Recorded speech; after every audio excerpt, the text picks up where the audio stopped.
Welcome everyone to the virtual communication workshop with Yumiko Mizuno. I'll pass on the cordial mic to her and she can help get this session started. Awesome. Thank you, Gira, for the quick introduction. Hi, everybody. My name is Yumiko. I'm a multilingual team lead for Shopify. Prior to coming to Shopify, my background is in education. I was specifically involved in teaching English as a second language, and I was working for international language school.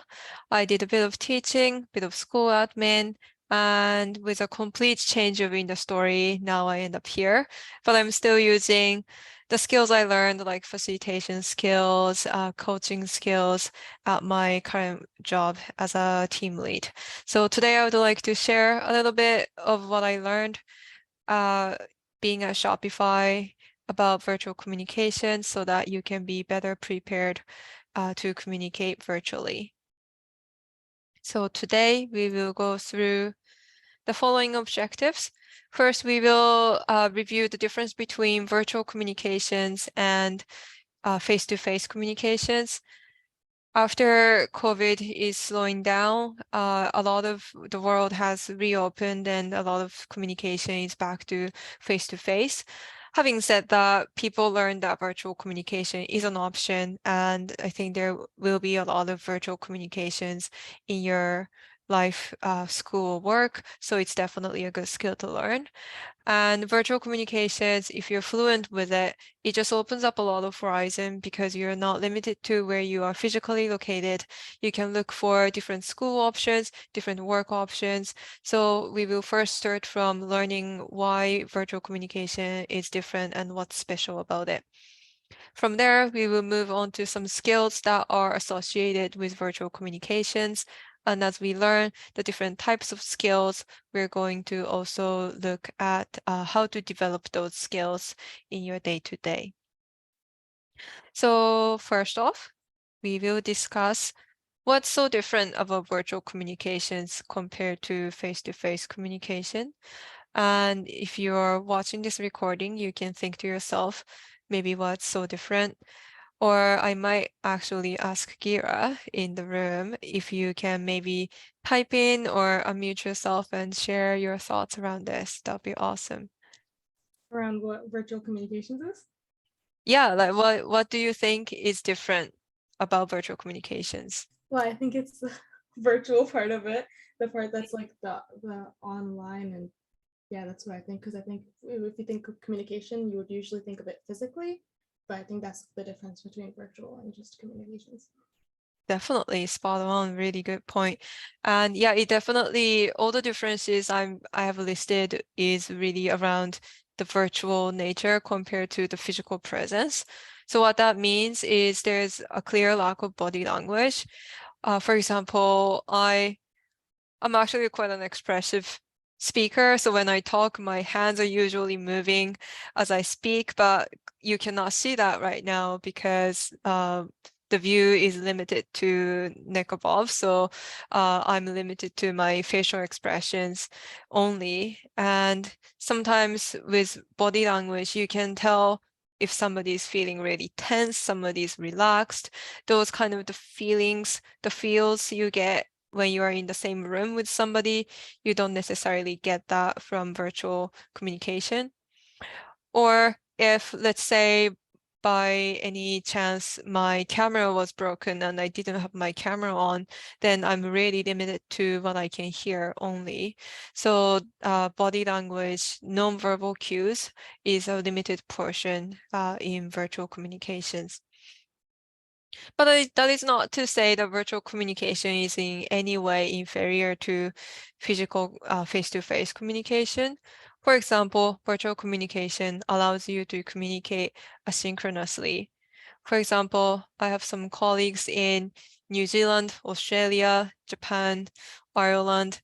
Those people I normally wouldn't be able to work together, but because the communication is virtual and asynchronous, I can leave them a comment, leave them questions, and they can get to them whenever they have time, whenever their work hour starts.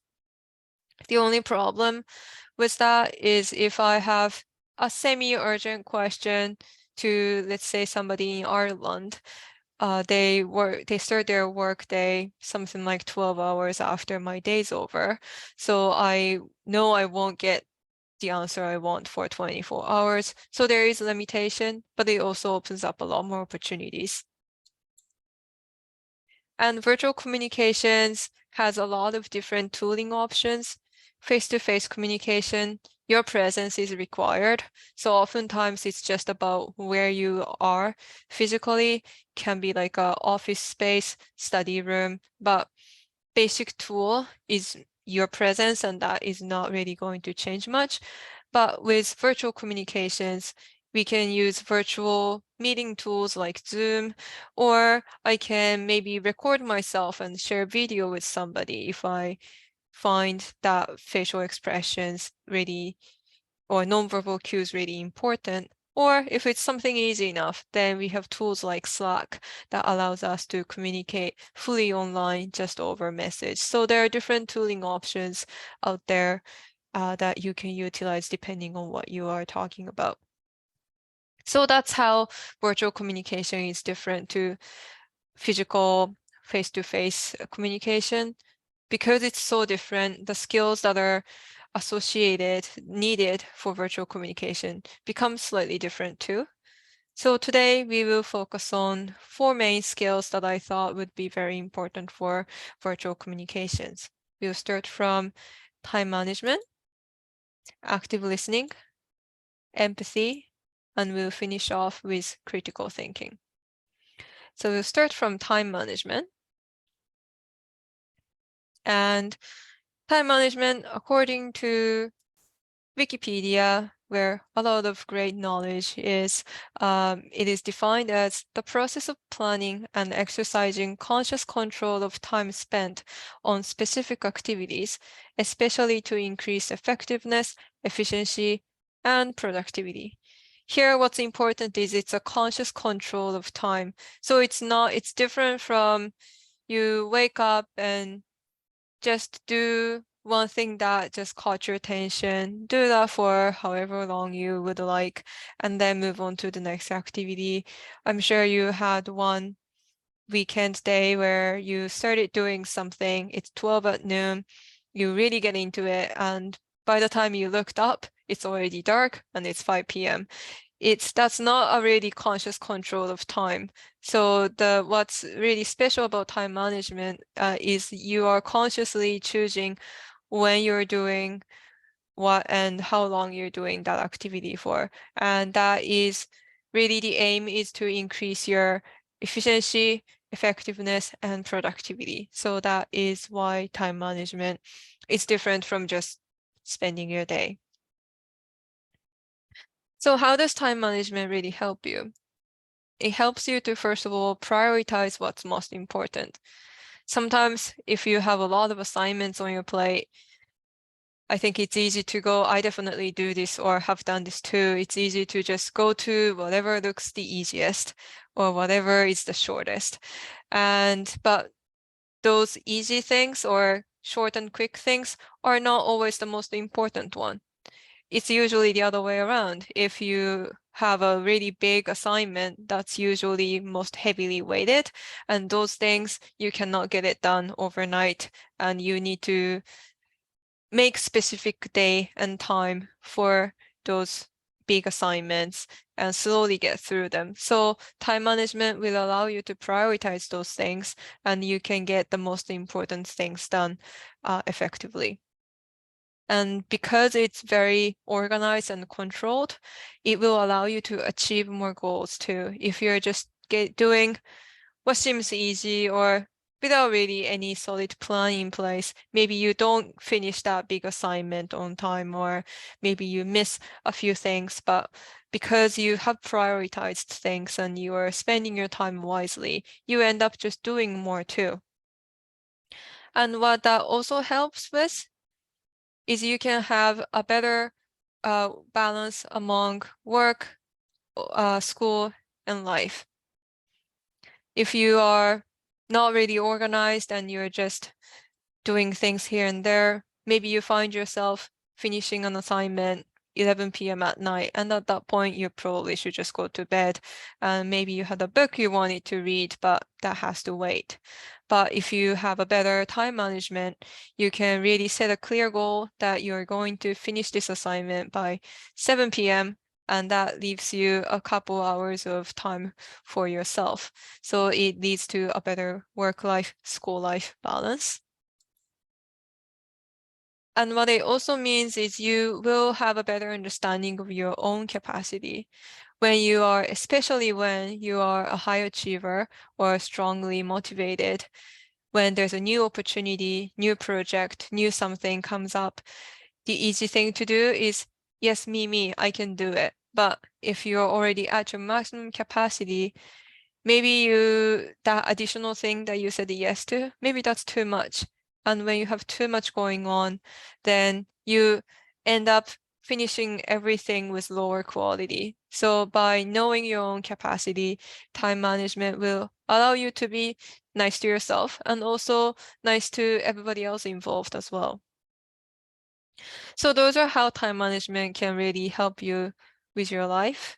And I'm going to now focus on some of the time management tips that will help you.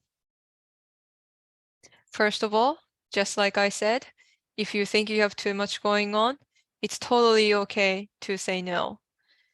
If you cannot just have one more project on your plate, it's fine to say that. And what's important is you share what's going on, you share your story. If you just say, nope, can't do it, that seems a little cold.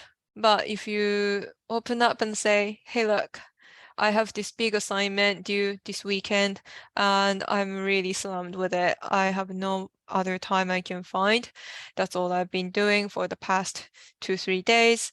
So I don't have time right now, but I can maybe make more time next week to help out.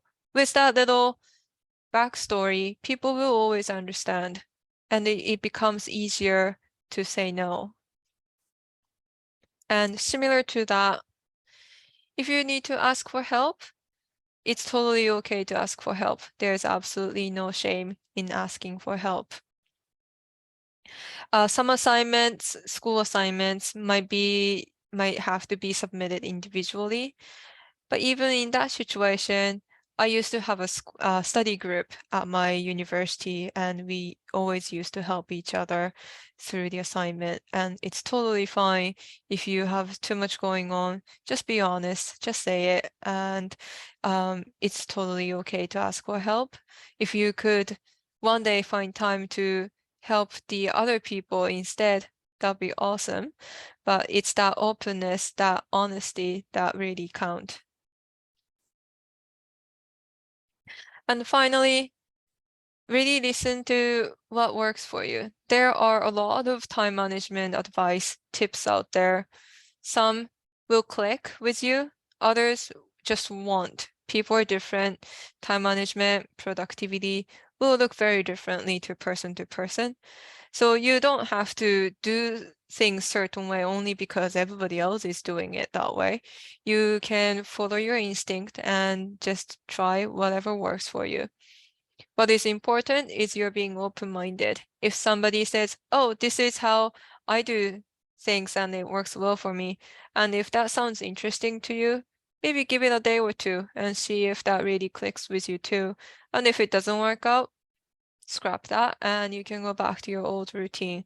But as long as you're being open-minded to people's suggestions, you never have to just listen to what people are saying. And what matters to you is the most important. So with that, I would like to take a quick moment thinking about productivity and time management, and I have prepared a few questions. When are you most productive in your day? For me, I am most productive either late morning before noon, or I'm also productive maybe early evening, but I really struggle personally around 3. I just cannot really get a lot of work done around that time. What about you, Gira? I think I would say the same thing, but the late morning. I feel like too early morning, and my brain doesn't think. And then, yeah, I feel like after 4 o'clock, when I go into the evening time, my brain just shuts off and goes on vacation mode. Fair enough. Yeah, totally. Yeah, and even between the two of us, when we feel productive is very different. And that's okay if what's important is you know what works for you. So for me, I don't schedule like heavy project work around 3 because I know I just cannot get much done that time.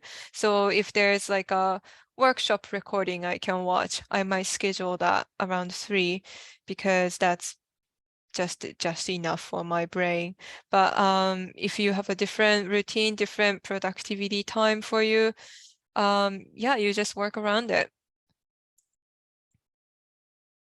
And my next question to you all is what kind of environment allows you to focus the most? For me, I actually enjoy a lot of external stimulus. So if I find myself just not able to focus at home, because my work is basically working from home. I sometimes go to a library, go to a cafe where people are doing work too. And to me, seeing other people doing work, that really motivates me, and that's a good stimulus for me. And I also don't mind some noise. I always have music on, and if people are talking around me, that doesn't really bother me. But maybe where you can focus the most might be very different. How about you, Gira? I would say the same. Libraries, I usually end up going there if I have any other work to do. I don't like pitch silence. Mm, I think I end up thinking a lot or way too much instead of focusing on my work in too much silence. So I do like having some noise around me. nice. Awesome. But if you're watching this, you might be thinking, well, I would much rather prefer pitch silence, or some people can listen to music with lyrics. I'm fine with that, but I know some people can only listen to music without lyrics, just instrumental. It really look different, and it's really knowing your preference that really matters here. And next question is, what does your focus routine look like? For me, this is something I'm still developing. I do well with a little bit of multitasking. I prefer to have 2, 3 things going on at the same time. My attention span is really short, so I do maybe 20 minutes of hard focus work, and then I need to change my mind to a different task. I do that for another 20, 30, come back to the original thing. That works really good for me. I did try focusing on like one thing at a time for an hour or two. Found that didn't really work very well for me. So I'm still figuring things out, but at the end, I am hoping to find a routine that works for me. But Gira, what about you? Do you have a routine?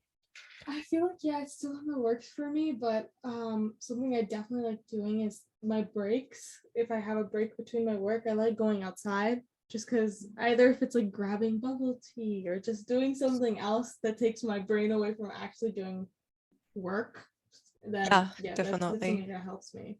Yeah, for sure. Yeah, those mini breaks, just standing up and getting your mind off something, definitely very Yeah. important. And how long you take those breaks and what that breaks looks like, I'm sure it will look different to each and every one of you. And my final question to you all is, how do you feel about asking for help? This is something I definitely am still struggling with. I definitely have moments where I feel overwhelmed and I think I can benefit from some help. But what I struggle with is I don't know where I need help with, and I end up not asking help sometimes. But how about you, Gira? How do you feel about asking for help? I think it's easy in some environments, but environments where like there's kind of like a pressure of like you should know this already type of thing, Mm, then I feel like I very much struggle with asking for help because then I put on myself like I'll look dumb if I ask. But if it's like something that generally everyone is confused about, then usually I'm fine with like, raising my hand and asking a Nice. question. I like that. I like that you know when you're comfortable and when you're not comfortable. So let's take your example and think in that situation where you feel that pressure of you should know everything, what would help in that situation? How can you make it easier for yourself to ask for help in that situation? I generally, because usually I end up finding out like multiple people usually have the same question that I do. So I go around and ask other people other than the main source about if they're confused about the same thing. And sometimes I just get help from them rather than like, Mm, usually it's the teacher. For example, in this case, in a classroom, it's usually the teacher I would have trouble with, but asking like classmates and stuff like that, that's not what I have trouble with. So I'll go around and ask them, and then that will kind of give me the confidence to go ask if I have anything nice. else. I like that. Yeah, definitely go with the easier step and then make it to the final big step. Yeah, having that strategy, knowing your kind of the challenging spot and then having that strategy, that's really important. And if you're watching this and you thought, well, I don't really have any answer to some of the questions, or you still don't know how to make asking questions easy, asking for help easier for yourself, that is okay. As you can tell, I'm still learning what works well for me. Gira's still developing her strategies too. It's always going to evolve, and it's just important to keep those questions in the back of your mind and keep thinking and keep developing the time management tips and routine that work just for you. So with that, I'm going to move on to active listening. And I will first start by explaining what it is and what it isn't. So first of all, active listening is about being present. And being present is not limited to just physically be present. I am here in front of the Zoom call, but that is not enough in terms of being present for active listening. My mind needs to be here, not just myself. So that what that means is you need to remove all the distractions around you.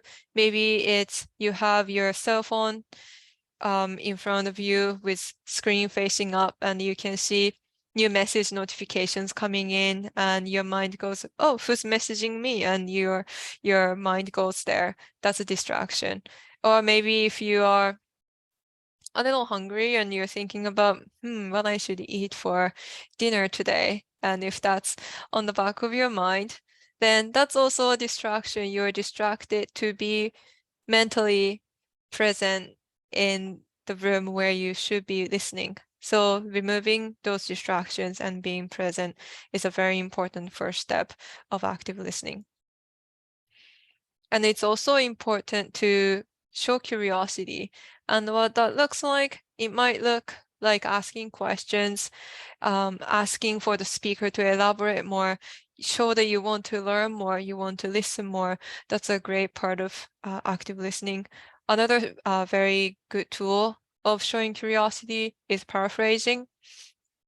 I'm sure you have had situations where you're talking to somebody and they're saying, yeah, oh, cool. But you know that they're not really listening. And it's like you finish talking, and then 3 seconds later, they say, oh, sorry, what were you saying there before?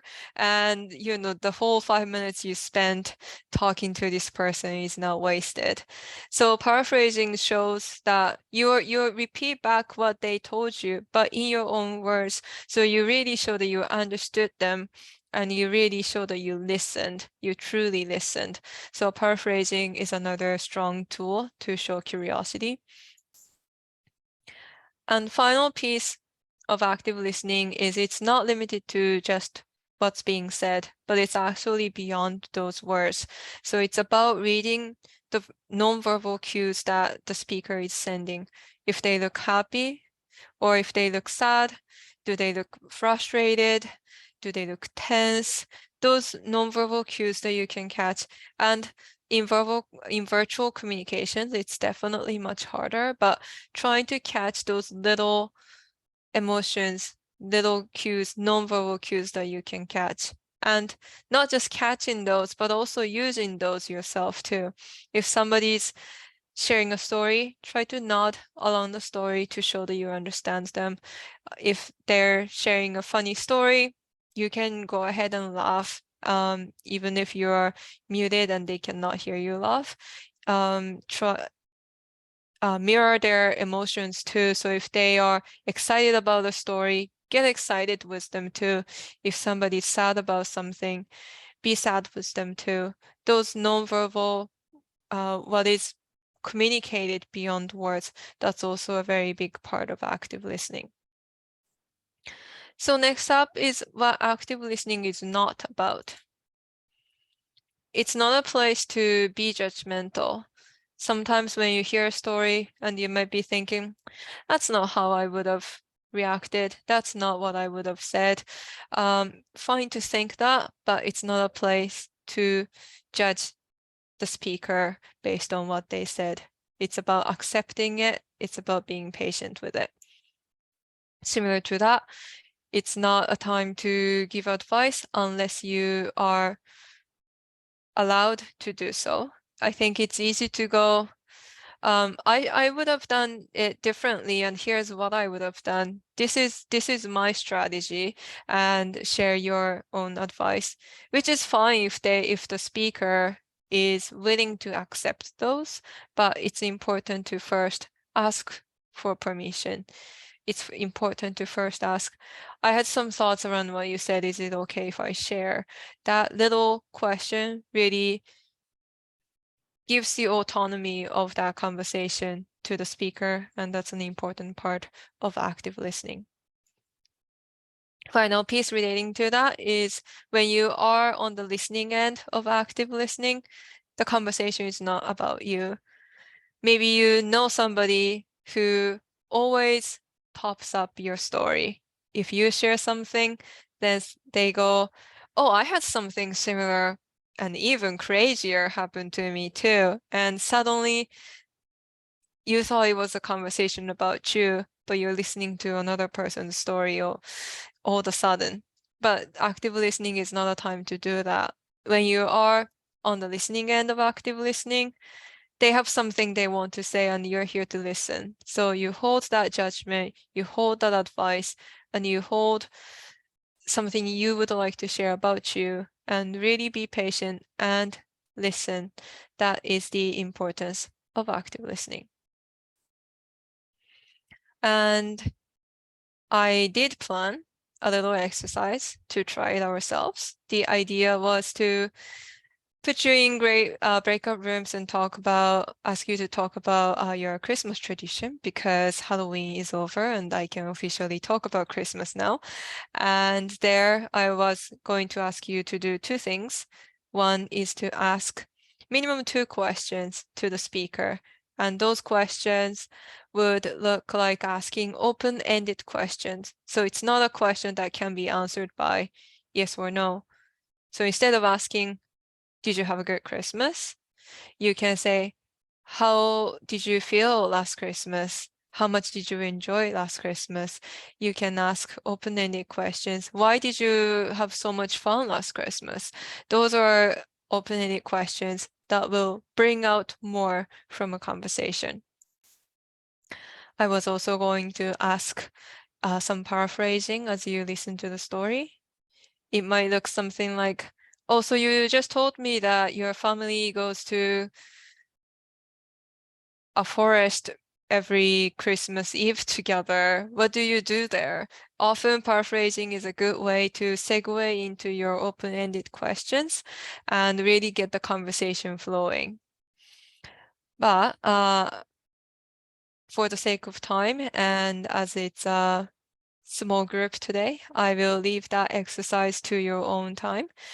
This active listening does require some practice. It doesn't come naturally, but it's the conscious effort you make that's going to make the difference. So if you're watching this recording, keep those point 2 and 3 in the back of your mind. And when you talk to somebody next time, and if they're sharing something with you, try to ask some questions, try to paraphrase what they're saying, and see if you can develop your active listening skills that way. With that, I'm going to move us along to empathy, the third virtual communication skill. And with this, I'm going to show a quick video by Brené Brown. It's a video showing the difference between empathy and sympathy. Gira, can you give me a thumbs up if you can hear the video?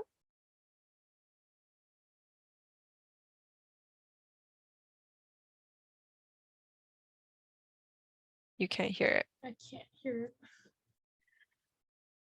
That is not good. Give me just one moment, please.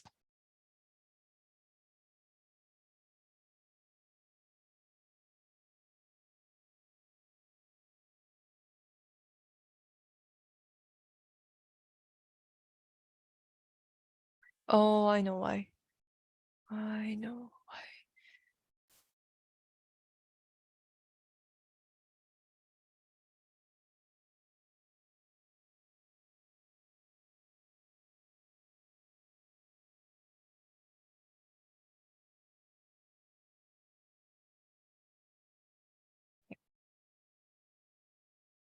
How about now?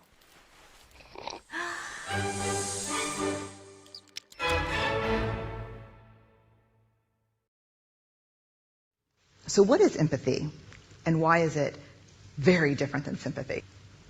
Empathy fuels connection. Sympathy drives disconnection. Empathy, it's very interesting. Teresa Wiseman is a nursing scholar who studied professions, very diverse professions where empathy is relevant, and came up with 4 qualities of empathy. Perspective taking, the ability to take the perspective of another person or recognize their perspective as their truth. Staying out of judgment, not easy when you enjoy it as much as most of us do. Recognizing emotion in other people and then communicating that. Empathy is feeling with people. And to me, I always think of empathy as this kind of sacred space when someone's kind of in a deep hole and they shout out from the bottom and they say, I'm stuck, it's dark, I'm overwhelmed. And then we look and we say, hey, you climb down. I know what it's like down here, and you're not alone. Sympathy is, ooh, it's bad, no. You want a sandwich? Empathy is a choice, and it's a vulnerable choice, because in order to connect with you, I have to connect with something in myself that knows that feeling. Rarely, if ever, does an empathic response begin with at least. Yeah. And we do it all the time. Because you know what? Someone just shared something with us that's incredibly painful, and we're trying to silver lining it. I don't think that's a verb, but I'm using it as one. We're trying to put the silver lining around it. So, I had a miscarriage. Oh, at least you know you can get pregnant. I think my marriage is falling apart. At least you have a marriage. John's getting kicked out of school. At least Sarah is an A student. But one of the things we do sometimes in the face of very difficult conversations is we try to make things better. If I share something with you that's very difficult, I'd rather you say, I don't even know what to say right now, I'm just so glad you told me. Because the truth is, rarely can a response make something better. What makes something better is connection.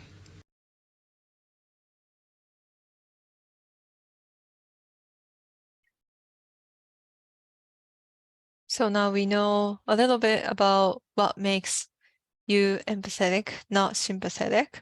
I will elaborate a bit more on how to be more empathetic. First tip is really be curious. You show that you are interested in somebody. It's showing that their story matters and you're here to listen.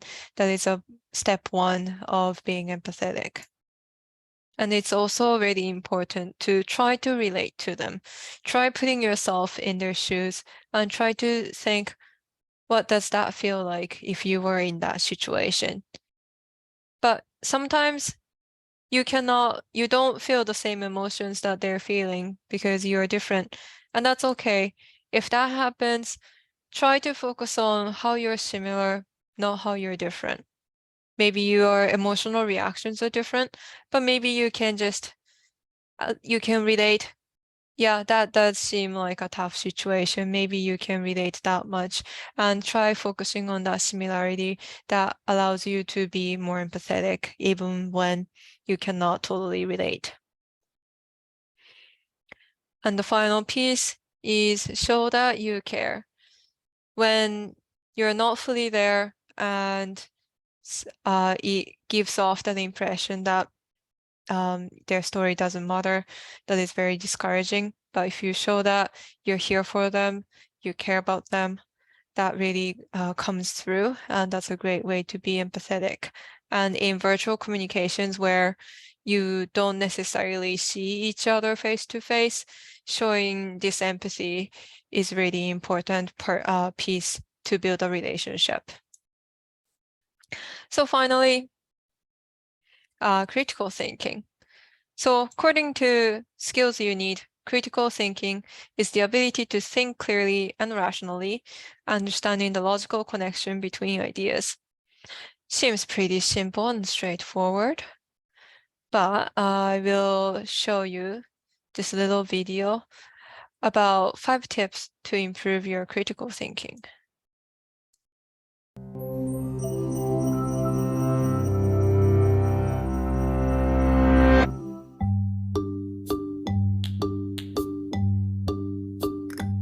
Every day, a sea of decisions stretches before us. Some are small and unimportant, but others have a larger impact on our lives. For example, which politician should I vote for? Should I try the latest diet craze? Or will email make me a millionaire? We're bombarded with so many decisions that it's impossible to make a perfect choice every time. But there are many ways to improve our chances, and one particularly effective technique is critical thinking. This is a way of approaching a question that allows us to carefully deconstruct a situation, reveal its hidden issues, such as bias and manipulation, and make the best decision. If the critical part sounds negative, that's because, in a way, it is. Rather than choosing an answer because it feels right, a person who uses critical thinking subjects all available options to scrutiny and skepticism. Using the tools at their disposal, they'll eliminate everything but the most useful and reliable information. There are many different ways of approaching critical thinking, but here's one 5-step process that may help you solve any number of problems. 1. Formulate your question. In other words, know what you're looking for. This isn't always as straightforward as it sounds.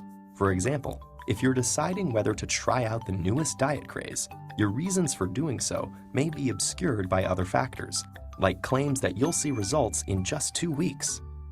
But if you approach the situation with a clear view of what you're actually trying to accomplish by dieting, whether that's weight loss, better nutrition, or having more energy, that'll equip you to sift through this information critically, find what you're looking for, and decide whether the new fad really suits your needs.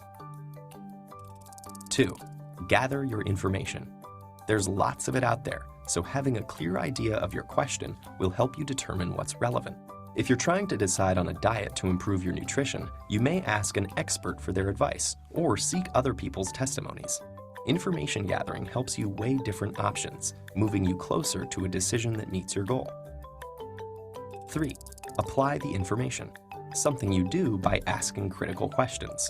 Facing a decision, ask yourself, what concepts are at work? What assumptions exist?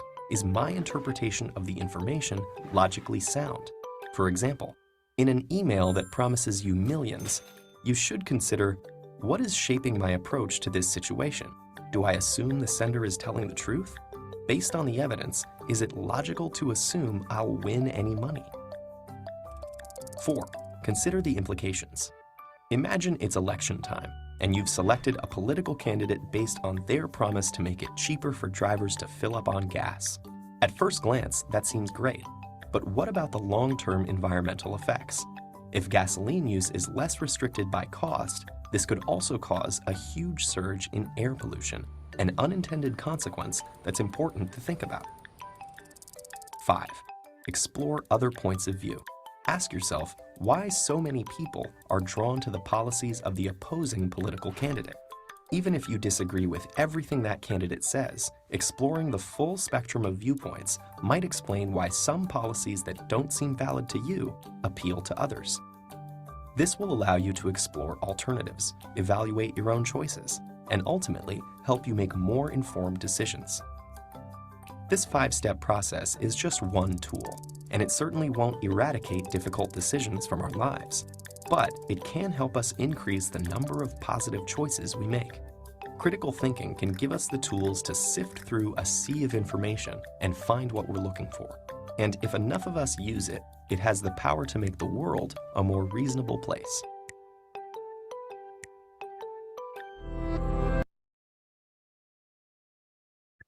So now we know a little bit about how to actually use critical thinking.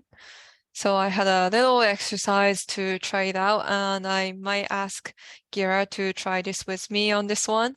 And if you're watching this, you can think along wherever you're watching from. So for this exercise, I prepared this would you rather question. Would you rather have an exciting but dangerous life or a boring but meaningful life? So that's a step one.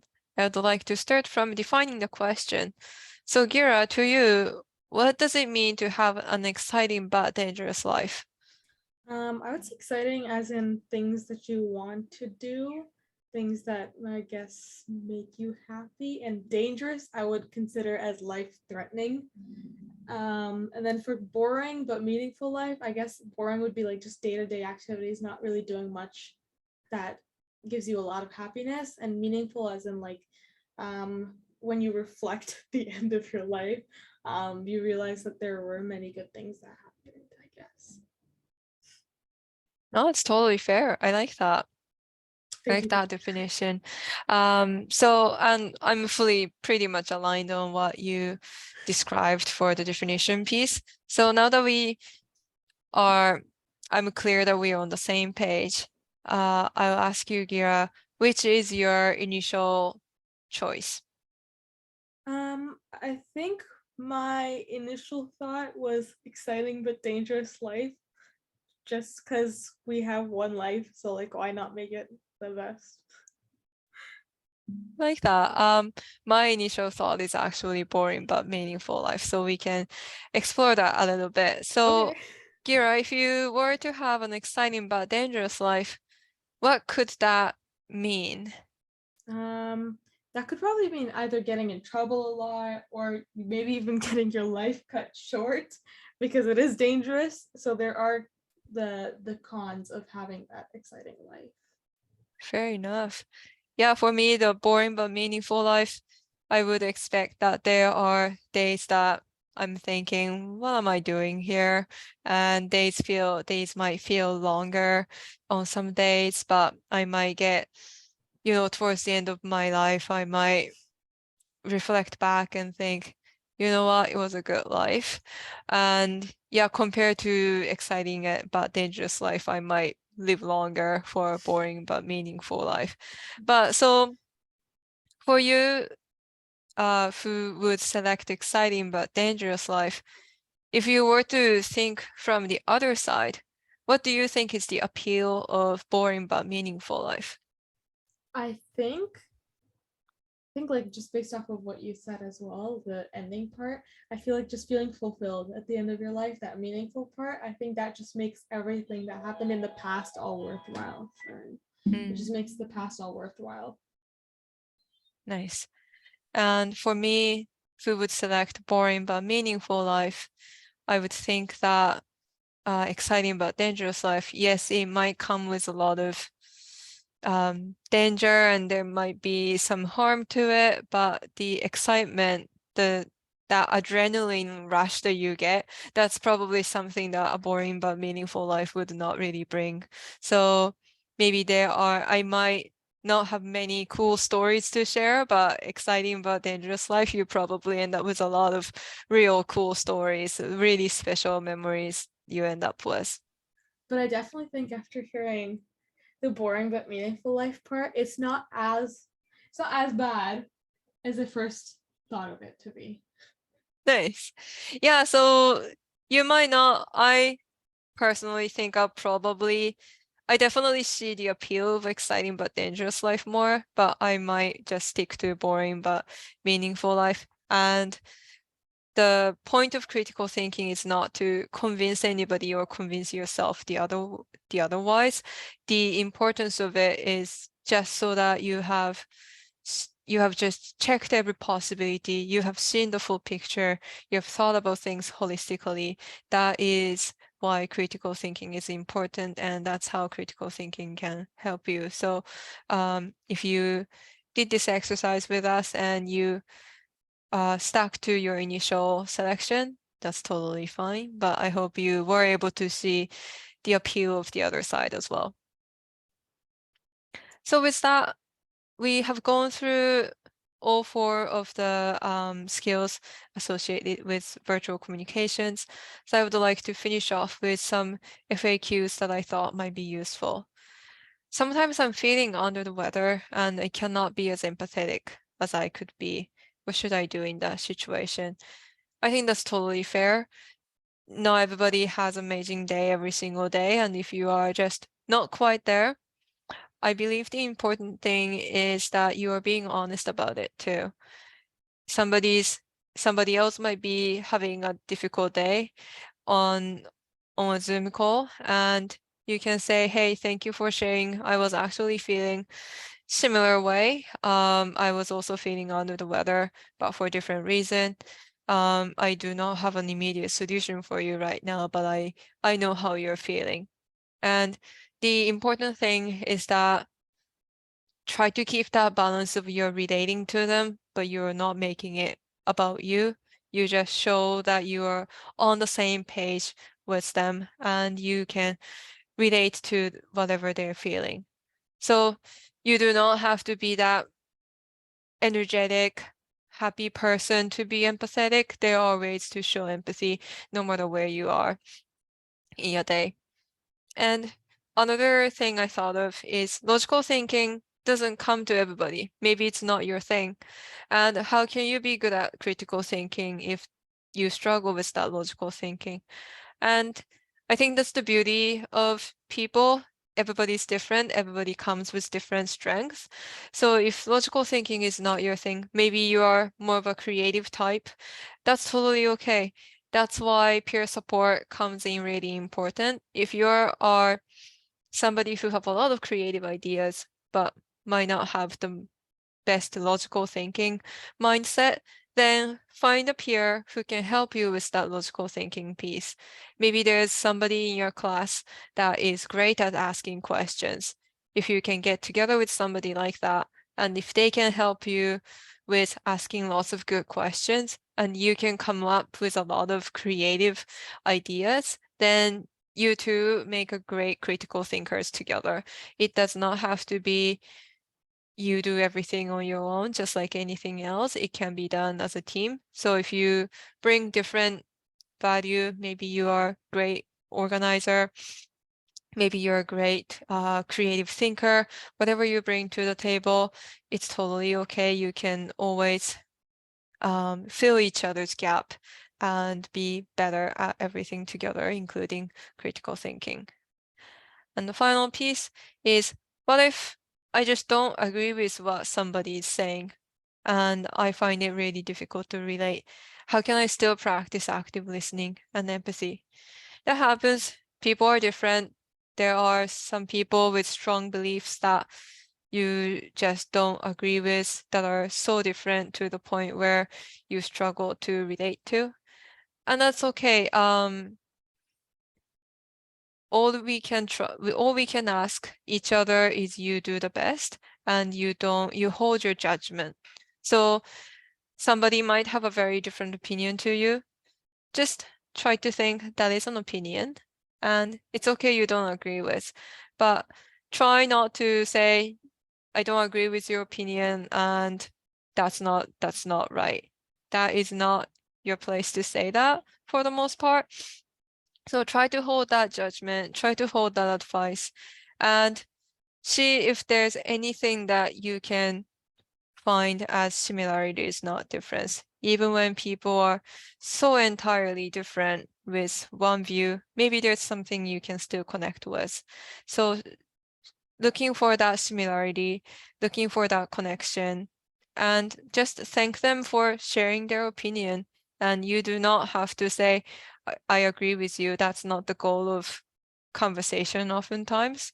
So be accepting. That is the important piece of empathy and also active listening. So with that, that's all I had prepared.